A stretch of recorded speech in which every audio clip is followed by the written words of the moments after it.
Good afternoon, good morning, good evening, مساء الخير, السلام عليكم, caro, bonjour, bonsoir, hello. This is British Lebanese coming to you from London's Islington. I'm around the corner from Islington Police Station right now, but I'm going around the back streets to avoid any confrontation because that is not why I'm going there. I'm probably a little bit late, but I thought I'll come out here because this police station here is a historic police station for its orchestrating of like a circus in its reception. When I say a circus, I mean orchestrated events. Now, I'm not here to hassle anyone or distress anyone, and I have been asked not to call the police station by my lawyer in a phone call because apparently they were contacted by police to say that I shouldn't go to the police station. So I'm not going to go there, but I'm going to focus the camera over like I am now to the, I'm not going to walk down there, it's going to see if I can capture the footage. They're probably all gone home by now, but I do believe there is a police station here in Tolpuddle Street that's surrounded by protesters, and I'm trying to get in as much as I can to see if we could capture. Look, there's a couple of them here. Hope you're enjoying the lights on this quite very up-to-date camera. It's actually dark right now. What I'm doing here is I'm trying to see if we can, I'm not going to go much further, but I think there's nobody there. It doesn't look like, it's where that, there's two red lights there you can see. The one on the left is a little bit before that where the white van is blocking the, that's not the blocking the front entrance. A little bit further than that, just before the red light on the left there is where the entrance of this police station here, this building here, there it is. And then you've got someone who's just, a couple of them now, they're just driving past. So it looks like there's not really, I'm not going to push my luck because they can, you know, I mean, they never sent me notice of this by letter or anything like that. It was just mentioned over the phone not to go to the police station, which clearly you can see I'm not. I'm outside Sainsbury's. Oh, if I zoom out. Oh, no, I'm all right, mate. And it's outside this shop here. That's how far I am from the police station. So, unfortunately, I can't see a bit of action. I'll walk into the market though to see if we can.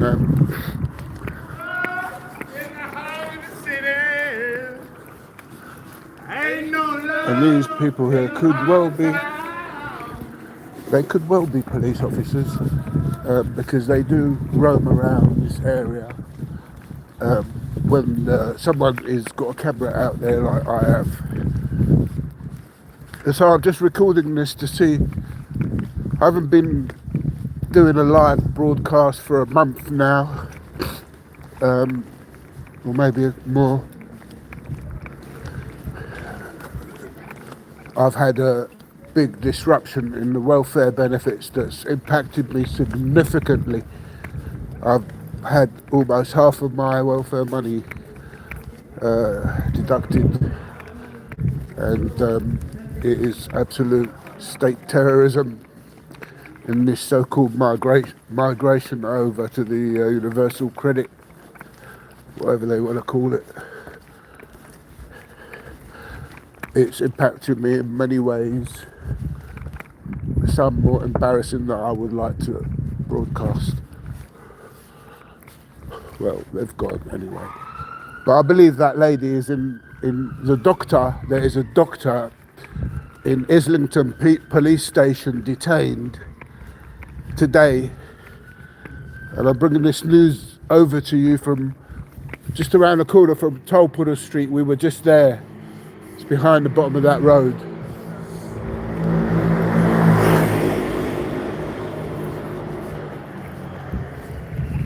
And this doctor was arrested because she was outspoken about Palestine, and they've suspended her from working in Whittington Hospital.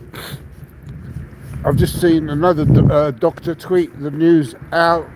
It's a well-known doctor, but I'm not going to populate her. I have done before in my podcast. My case is higher ranking than hers in terms of those involved. I don't know whether there is presidents and prime ministers pulling the strings, but I certainly know that she's just another example like Kate Shemirani,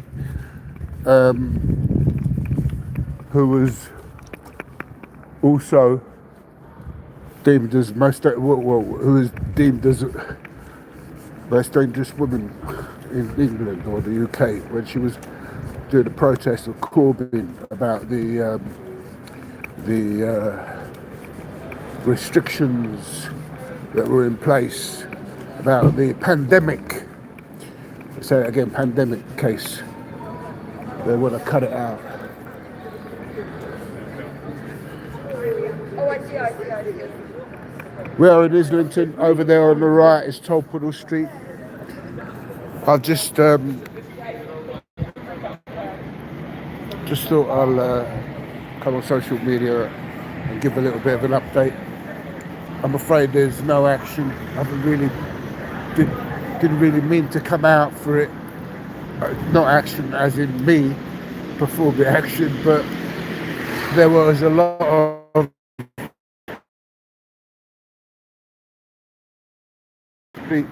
where a doctor was detained, a female doctor, I don't know her name.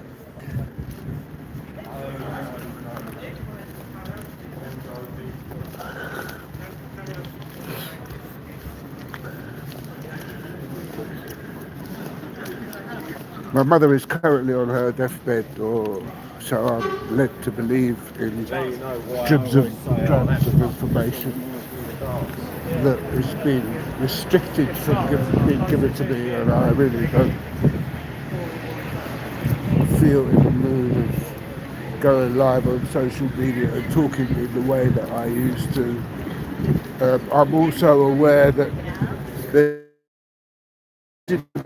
a crackdown on these new laws that have been pushed through from when Israel's foreign policy came out and said that anyone who criticises it should be punished. Coming to you from London's Islington. I'm in Upper Street here, ladies and gentlemen. This is British Lebanese. I've been living in this area since 1973.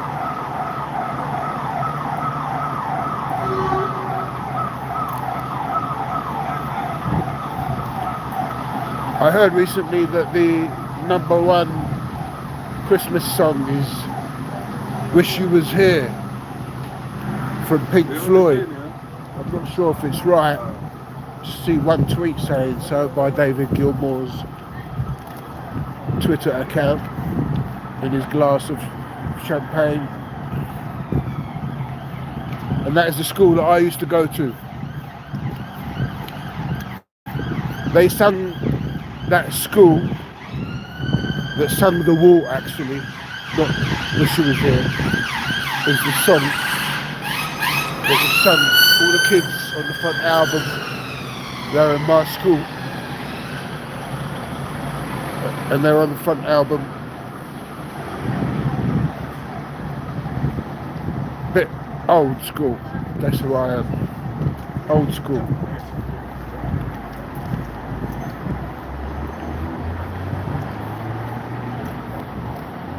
I can just about see the moon. Is that the moon?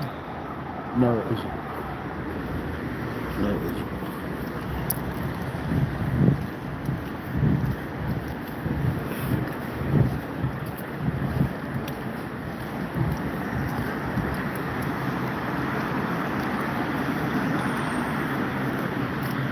Those organisations that are backing these people who are,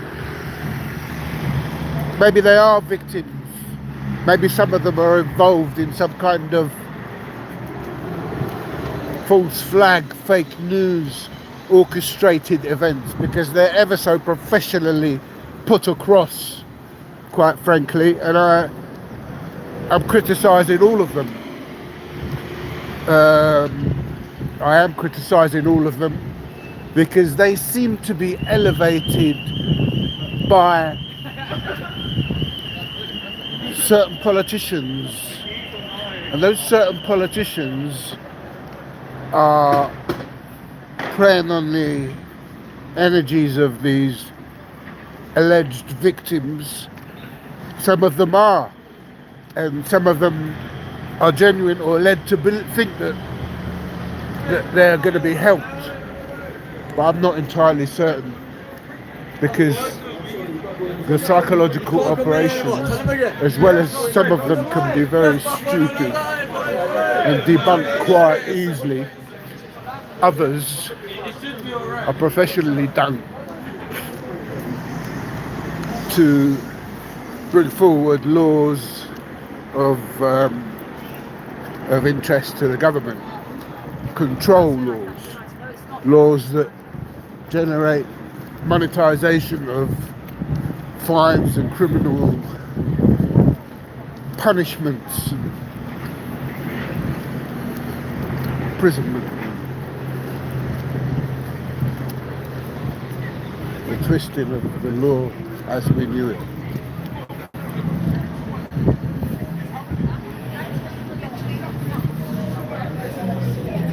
It's absolutely freezing.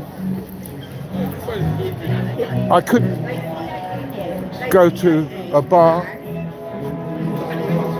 because I'm currently outstanding a presidential case where my resources and funds and energies have been taken away from me, and the legal implications of it that have impacted me don't just stop there.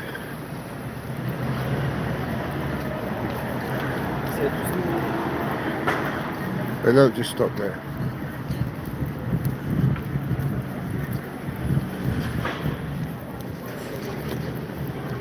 They terrorise me with my funds now,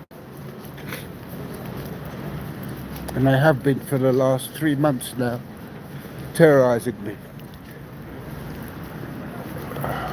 Check out my video talking about the migration of universal credit. Check out my Twitter account. It's called Debunking Tips. Debunking Tips. One word. I've tweeted out all the, well, not all the high viewer count videos that I've done, because some of them I'm no longer allowed to populate because they have information on them that I can't say. We have an empty premises here. It's not empty, but it's empty.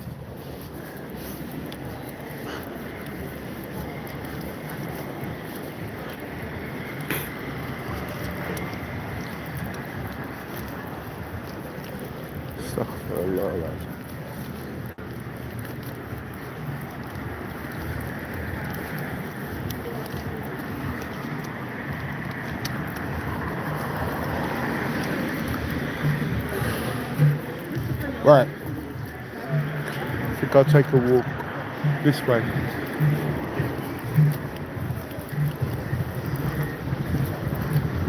Used to be called Slug and Lettuce, Fox and Green.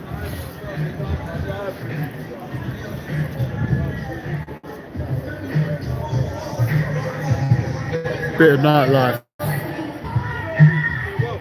Oh look. What's that? Hurry up, bruv, man. What the fuck are you doing, man? What's wrong with you? What's the matter with you? What's that called there? What's that called there? What's it called there right where you're stepping?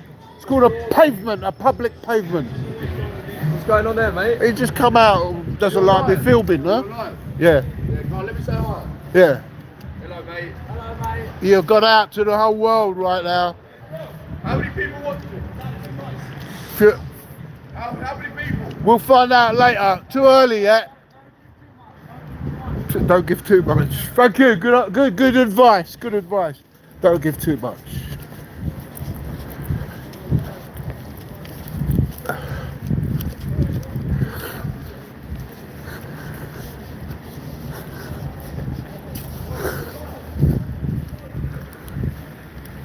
I wonder how well he knows the law.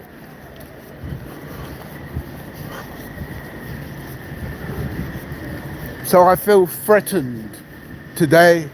That was the first, well, it's not the first piece of being threatened. Walking up to towards a police station was a feeling of feeling threatened from the phone call of Caitlin Ward from Saunders Solicitors, the firm that Piers Corbyn, Jeremy Corbyn's brother, recommended when I met Piers Corbyn at Westminster Court,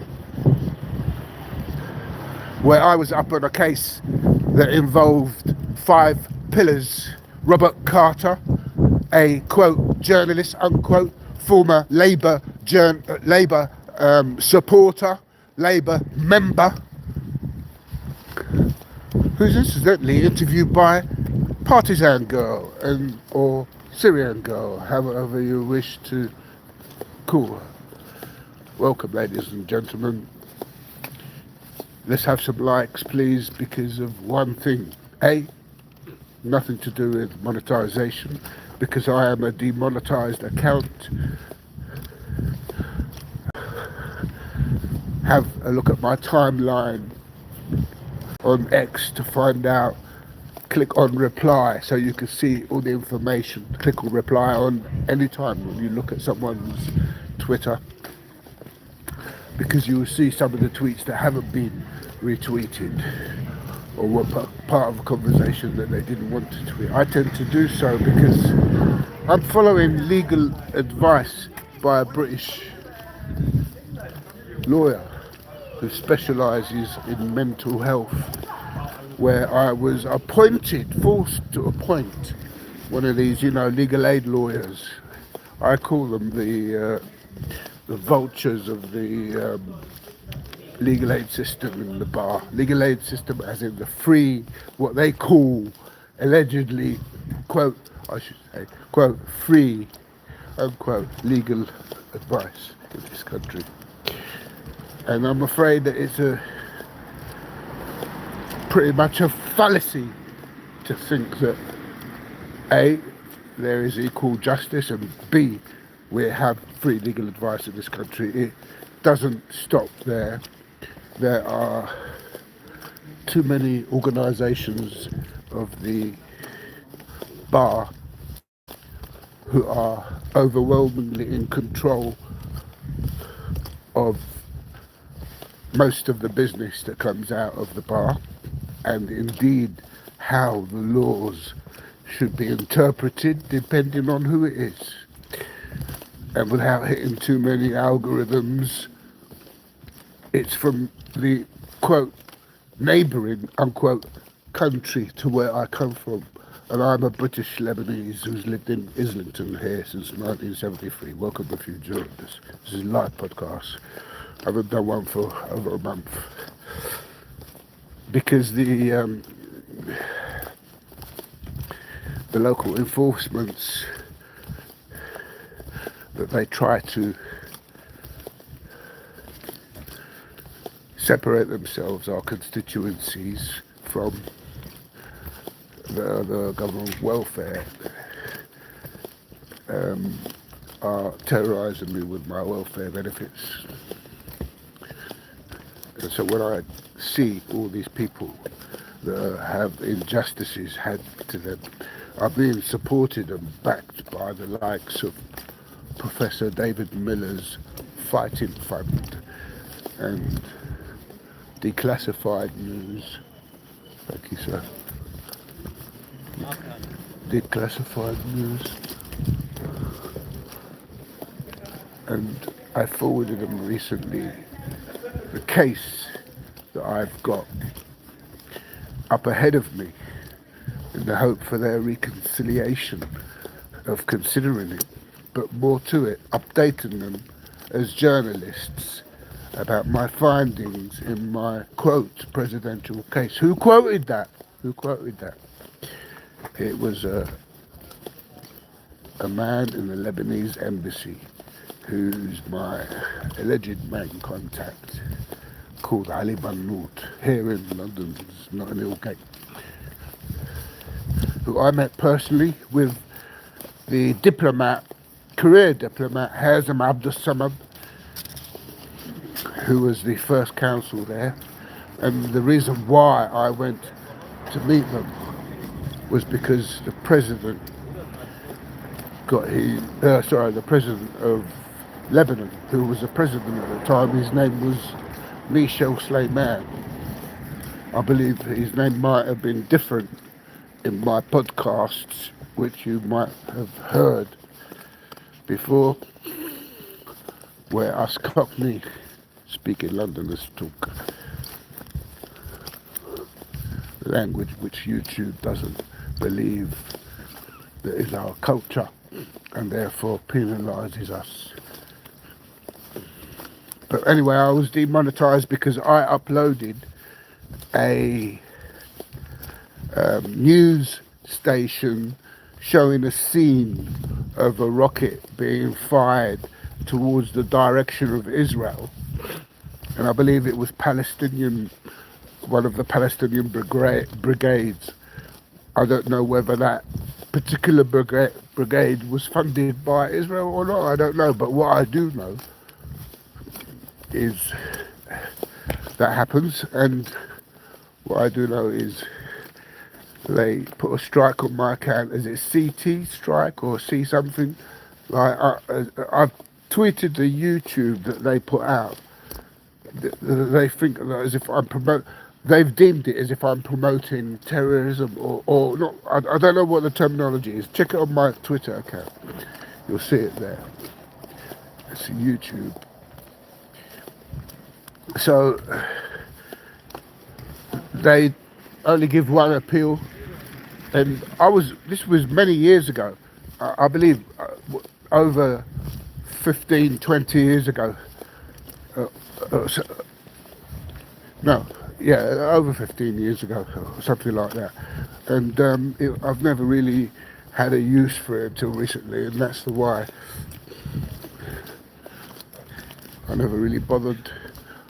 I tried to appeal it, but they wouldn't, and I know that being targeted by MI5, MI6, SO15,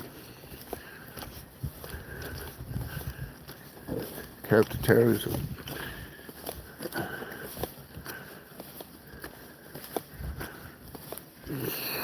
is part of it, or the Jewish lobby, or the Electric Army of Islington, or whoever it is who have been continuously targeting me, including Tommy Robinson's lot, both there and also outside East London's mosque, several years ago, where a rock nearly came flying past my head as I was coming out of the mosque, or walking past the mosque, I can't remember. And I tweeted it out, and I was briefly chat interviewed by a guy called Sid Walker when that had happened several years ago. And I believe it was one of the followers of Tommy Robinson, Tommy Robinson followers, guy who had the name Alex Wood,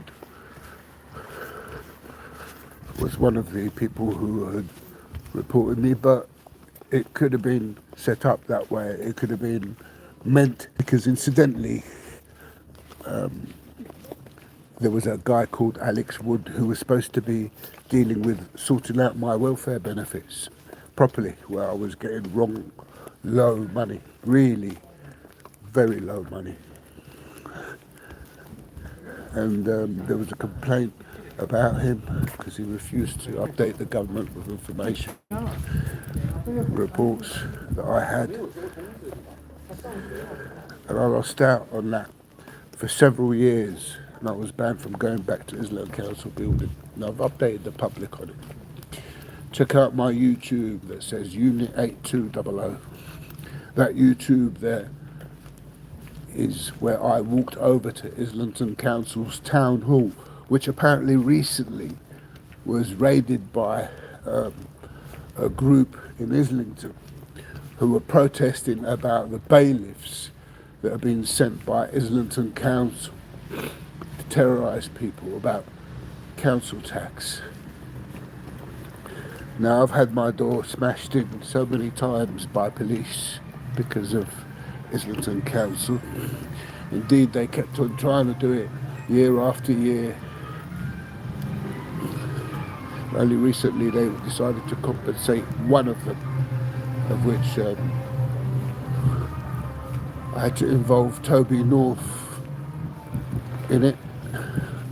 The very latest about Toby North, who is from my constituency, that is to say Islington South, is that he's called the police about a phone call I made to him. You know, when you call your constituency, since 2008, you email them. We're in 2025, yeah, I am quite conscious. You email them, you phone them, and you tell them what you need, and they don't get back to you. And then you get banned from certain councillors in their constituency, or my constituency, and I should say probably my constituency, well, no, not probably, definitely my constituency before it was their constituency, because I lived here longer than all of them. I don't know how long Jeremy Corbyn has been living in Islington, but I've been living in Islington since 1973. What about him, eh? While we're talking of Islington, I want to inform you that it's one of the top 10 Jewish communities in England. As a result, incidentally, most of the prime ministers that became prime ministers in England, in the UK, Great Britain, however you want to use it, have been from people who lived in Islington. Extraordinary. And that resonates out to America, same pattern. And if it goes out to America, it goes out to the rest of the world. So it's a shame that I have to talk to people right now where I'm not really comfortable talking. And I didn't want to come on, but what urged me was Islington Police Station has yet again detained a person for being outspoken.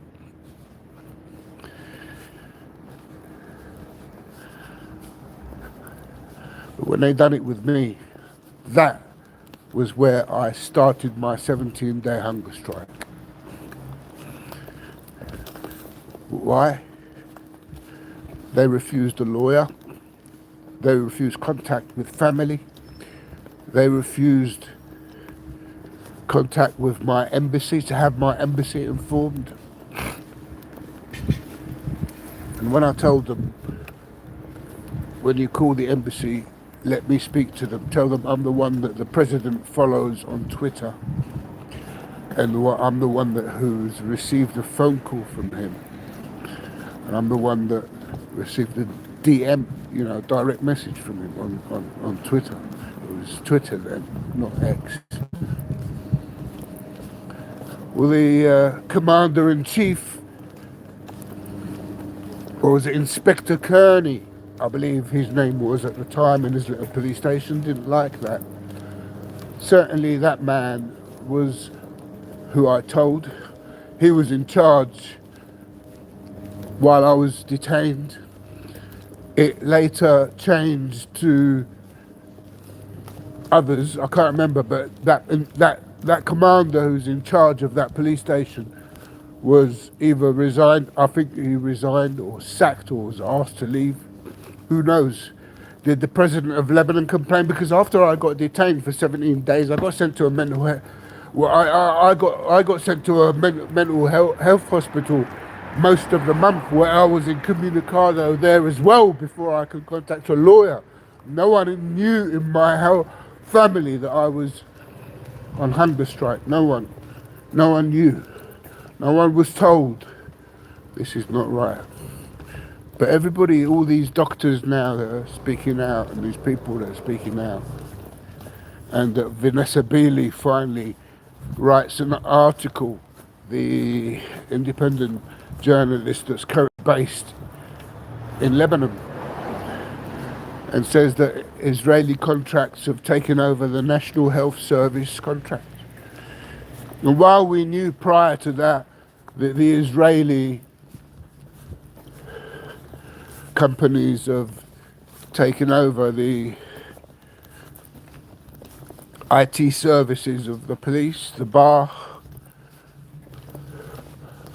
the whole police force in England, all their IT equipment, they go and on their Wi-Fi's, even lawyers, when they go to courts, when lawyers go to use the Wi-Fi in courts or in police stations, when they're visiting prisoners, they have to relax the firewalls and the antivirus on their laptops in order to use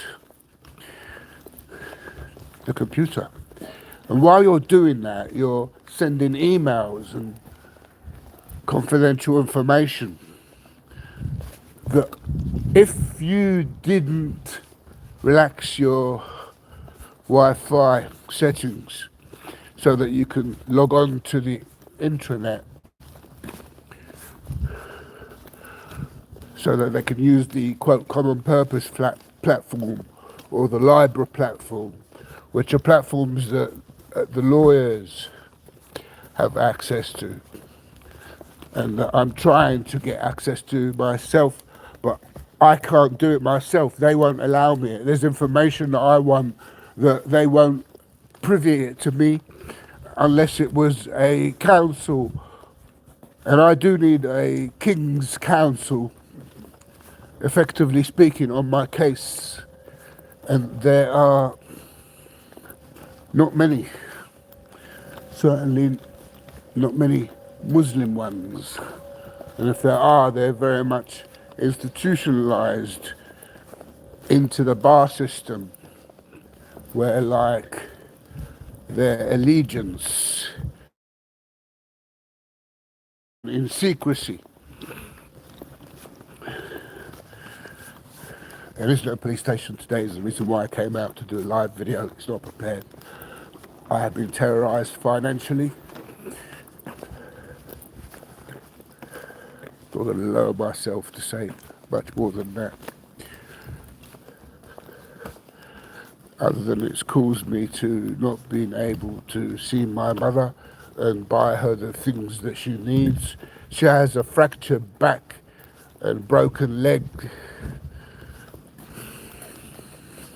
She can't walk. She's in a wheelchair. She's at home in the bed most of the time now.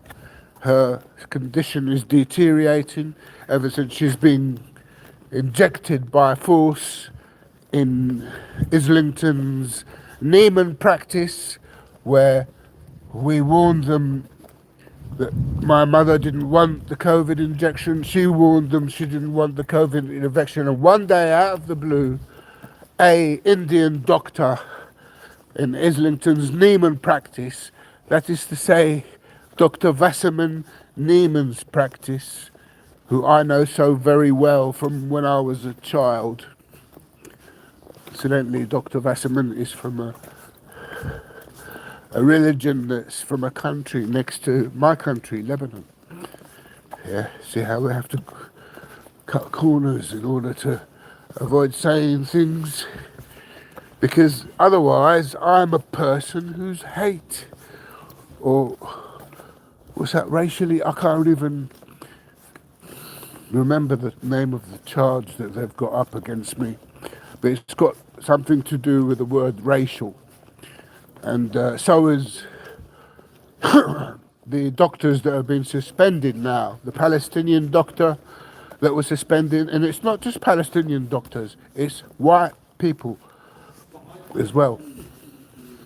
Because a Palestinian person isn't a white person, nor am I a Lebanese man. I thought I was a white person. I have white skin, or I thought I have white skin, but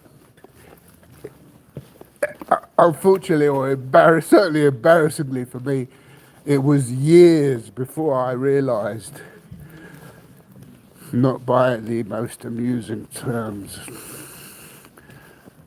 not by the most amusing times, to have found out. In fact, quite devastating, life-changing.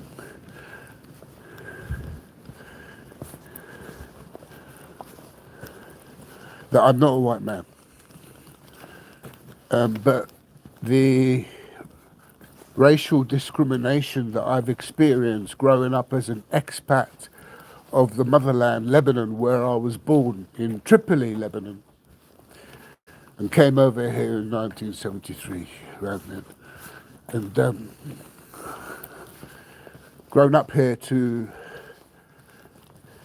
almost have become used to this discrimination.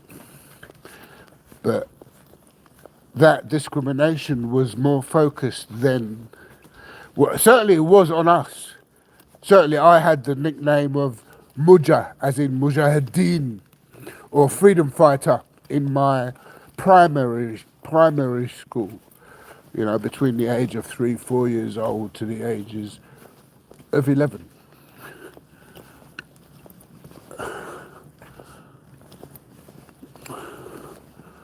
And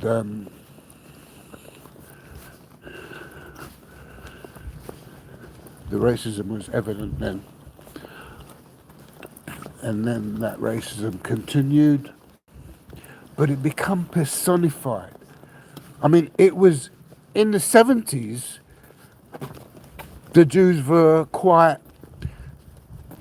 I don't know if hated was the right word, but certainly I could definitely tell you that the talking in Parliament, the Question Time, because I used to watch Question Time at a very young age, you know, 6, 7, 8 years old. I was sitting down, glued to the television, watching what the government are talking about. I had this affinity to want to know the words that they were using as young as that age, going upwards in our learning curve of learning a new language. And bear in mind that at that age I hadn't really captured the schools in Lebanon. I went to them very briefly for a few months, but never really That was when I was very young, 2.5, I believe, 3 years old. I remember being hit by the teacher, 3 years old, 3.5, something like that. That was their way of discipline. When I used to wet myself, come home, wet myself at 3 years old, 3.5 years old from school. And my mum would have a go at my sisters for not looking after me in the school. Oh shit. A couple of guys.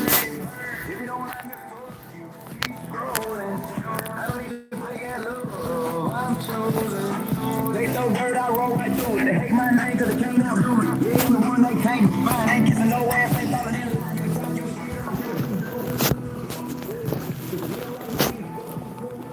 Wow, I didn't really look ahead of me there. There's a group of people that don't look so pleasant.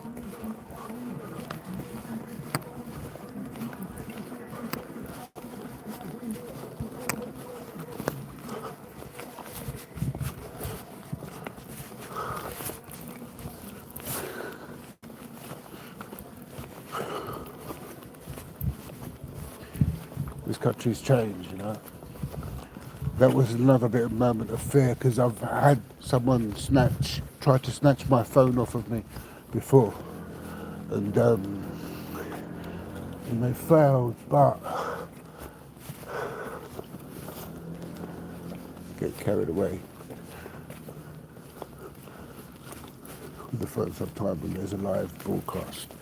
Let me just flip the phone over and show you this is Boris Johnson's house, where he used to live, where I met him outside his house. Just so you know, there it is. That building there on the corner where that gate is where Boris Johnson used to live.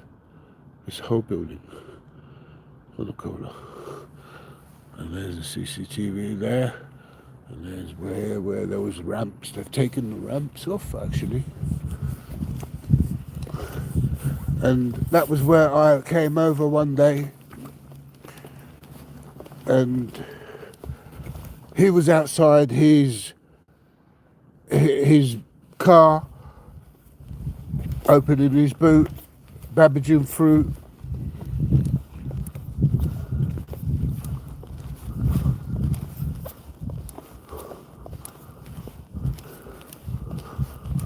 And that was where I met him. He shook my hand, wished me happy birthday, wished me Merry Christmas.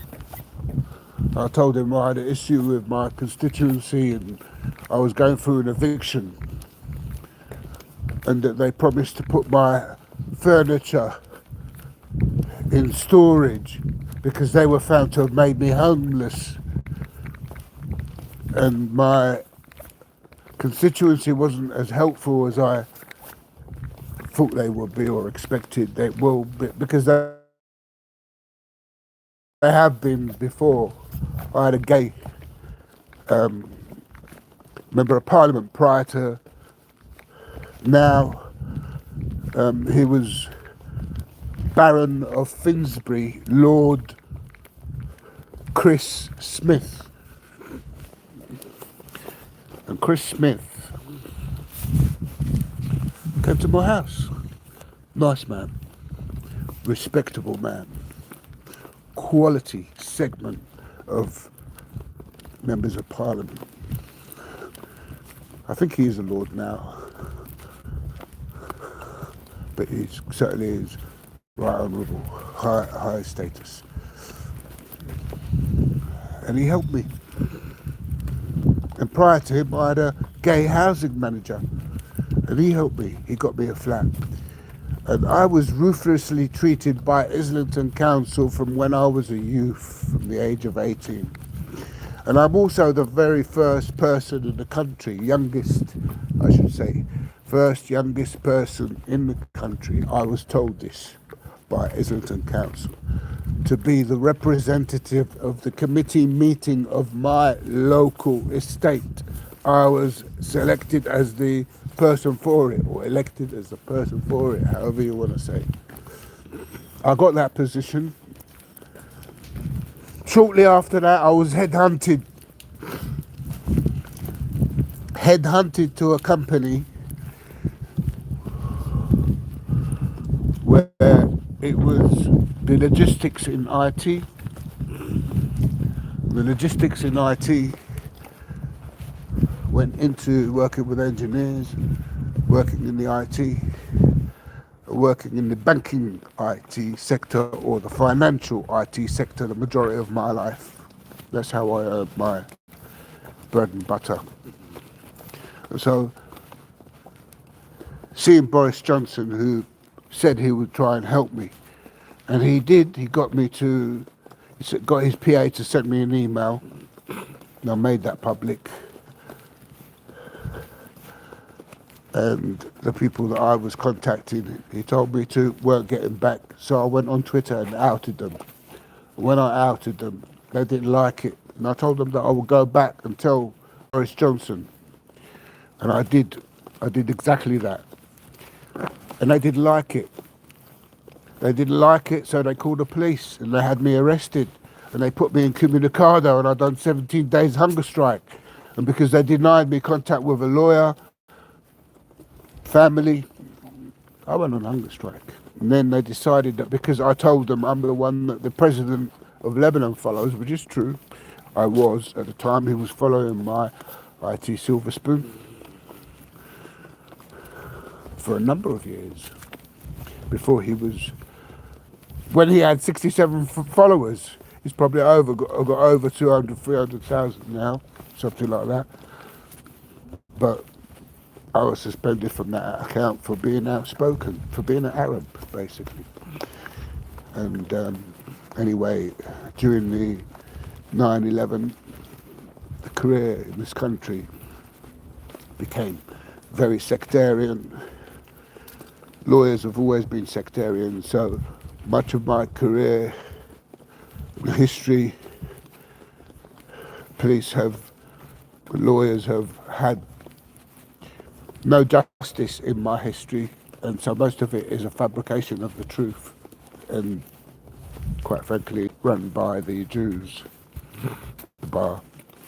There you go, I used that word. Oh, I swear. Bad, isn't it? Anyway, I'm not in the mood to talk. My mother is on her deathbed. Nothing has been sorted, and I want you to all know that I am a living witness to the failures of Jeremy Corbyn when he was leader of the Labour Party, who I raised a complaint with and who was responsible, and who Piers Corbyn, his own brother, told me that he was responsible for when I met him. And the law firm that Piers Corbyn recommended me have dropped my case, so now I'm without a lawyer and I could have a prison sentence coming up. So my appeal is to seek a lawyer. Legal aid is available. It just has to be taken over from the previous rats. And this is not the first time that they dropped my case. So on that note, I'm going to say, Assalamu alaikum. Please get the message out. I can't talk about Lebanon right now. I can't talk about the current world affairs right now. I'm not in the mood. Whatever I say is probably deemed as hate. And no thanks to YouTube, where over the last year I've hit over 175,000 views. Being demonetized means us Arabs, all we could do is ask you to, could you please click that when you get the chance and share it. It's important that I get this message out because a lawyer told me to. And on that note, I'll bid you a good day.